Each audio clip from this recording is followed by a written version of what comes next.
আসসালামু আলাইকুম এভরিওয়ান। তা আমি চলে এসেছি আজকে তোমার কি বলছে ফুল তুলতে। যা হোক খুব সুন্দর একটা পরিবেশ আর সুন্দর ওয়েদার আছে সকালের।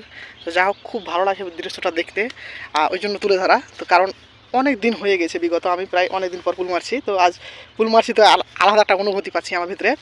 তো এই যে অনুভূতিটা তোমাদের সাথে তুলে ধরি। দেখো পরিবেশটা কত সুন্দর। এই যে এগুলো ফুল মারছি আমরা, আর এটা আছে বড় তোমার বিল আছে, দেখতে পাচ্ছ। সকালের ওয়েদারটা কত সুন্দর আর পরিবেশটা খুব ভালো লাগে দেখতে। দেখো শান্ত শৃঙ্খলা, পাখির কিচিরমিচির আওয়াজ, ওহ মনোরম পরিবেশ, মন জোড়ানো চোখ জোড়ানো পরিবেশ।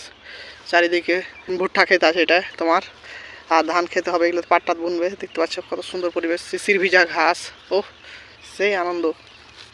এই অনুভূতিটা আমি তোমাদের সাথে শেয়ার করলাম, যেহেতু আমার ভালো লেগেছে, তোমাদেরও ভালো লাগবে এরকম পরিবেশ। কারণ সচরাচর গ্রামেই পাওয়া যায়, বাইরে পাওয়া যায় না। তো যাই হোক খুব ভালো লাগলো। দেখো পাখি উঠছে, ঝিকিরমিকির পাখি উঠছে। তো ভিডিওটা ভালো লাগলে বন্ধুদের সাথে শেয়ার করেও সাপোর্ট করো আর পাশে থাকো।